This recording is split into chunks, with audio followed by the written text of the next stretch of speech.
Hey, welcome back to the Disney Plus Everyday Challenge, and today we have Sharks of the North. Why the North? Well, sharks aren't necessarily common to the North as much as, say, in more tropical areas, warmer waters, off the coast of Australia, California, the Caribbean, places like that, South America even. So you might find that in the sharks in those locations. What makes this special about this is that it takes place off Canada, Nova Scotia, in fact, with a kind of a home base in Halifax, and we follow two different groups. By the way, this is from 2025, from the annual collection of National Geographic shark documentaries that they throw out there, like Chum to all the shark fans. This is, like I said, 2025. It's 43 minutes long, and it follows two different groups of people.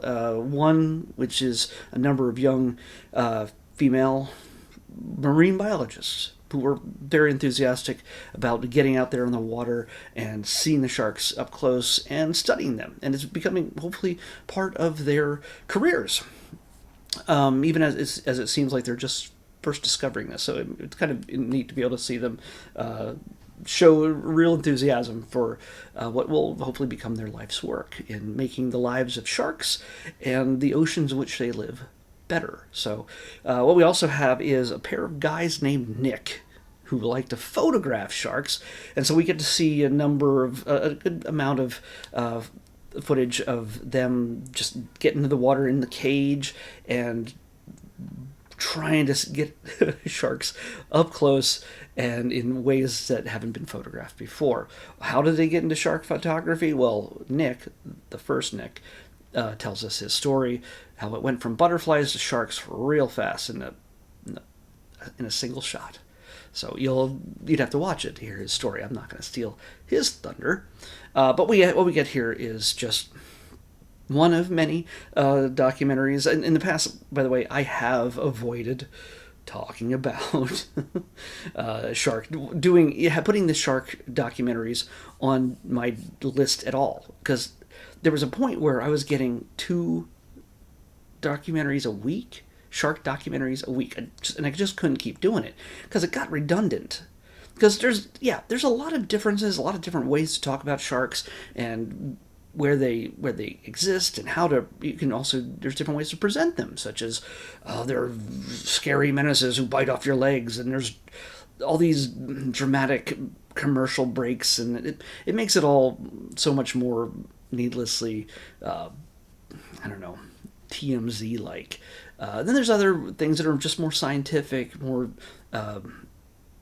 serious, let's just say, and looks at the history of sharks, or the makeup of sharks, the biology, the socialization of sharks, and what makes them seen as the deadliest predators, putting them, and others, of course, fighting sharks versus alligators and sharks versus whales. And again, it's all over the place when it comes to shark documentaries. So there's a good variety, but I was getting tired of doing sharks documentaries all the time.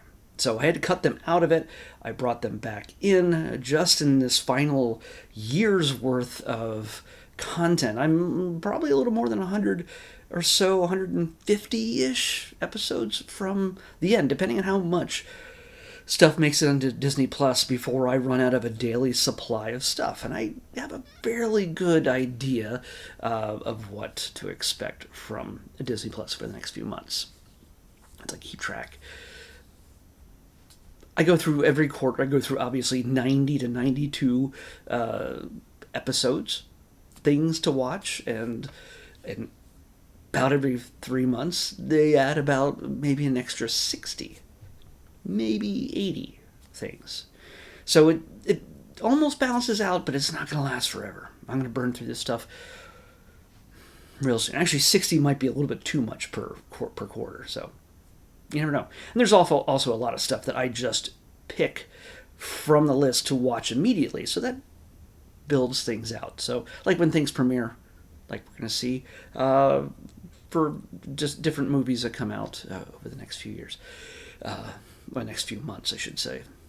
I always pick to watch those on the day they premiere, like we did with Freakier Friday. Sorry. So I brought them back just to sort of fill out so I can make this last as long as I can, but I know the end's coming after almost 6 years. We're almost at the 6-year mark.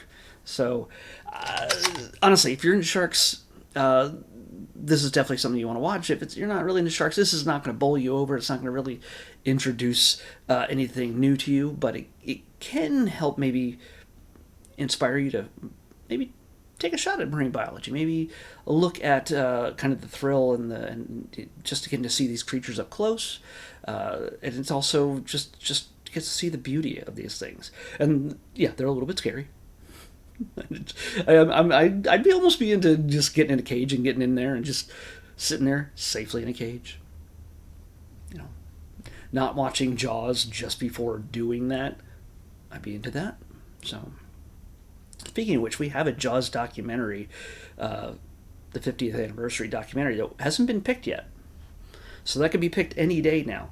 If you don't know or already know, everything I watch here is randomly picked for the most part, except for, again, big premieres or holiday things like we did with Halloween, and we'll be coming up with Christmas. We'll be watching as much Christmas content as we can right around that season. That is remaining. I don't want to do Christmas stuff in April. Just doesn't make sense. But here we go. We're going to pick tomorrow's episode randomly. 27. So this 27, if you don't already know, corresponds to a name that is on this list, a spreadsheet that I created of everything that is on Disney Plus that I haven't watched yet. 27. Oh, wow. I can't believe this actually happened. We just did a double feature of Marvel movies just the other week. A randomly selected Spider-Man starring Tobey Maguire, the original one by Sam Raimi. And right after that was the premiere of Fantastic Four First Steps. This is technically the last Marvel movie for me to watch. I've seen it before, but it's the last Marvel movie for me to watch that's on this list currently. I don't know if it's premiered yet, but another movie is coming from the Spider-Man universe. Madam Web is being added to Disney Plus. And there's still a bunch of Sony stuff that has to be added soon. Or someday. We'll see. But this came from the 20th Century Fox acquisition. We are going to be watching, for now, the last of the Marvel films, Elektra. Yep. The Jennifer Garner starring spin-off of Daredevil, Ben Affleck Daredevil. I haven't watched this, honestly, since it was released. So it will be interesting to revisit that. And hey, and a lot of people might be checking this out. It's added to Disney Plus, not only because they own it, but it coincided with the fact that Deadpool came out last year. Deadpool and Wolverine, and she appeared in that. Spoilers. So that's why it's there, so you can get an idea who she was if you had no idea prior to watching Deadpool. Will they ever get Blade on here? Probably not, unless they acquire the rights to it from, I can't remember if it's Universal or something. I don't know. It's a blur. Anyway, here we go. Tomorrow, Elektra is what we're watching next on the Disney Plus Everyday Challenge. I'll see you back here tomorrow with that.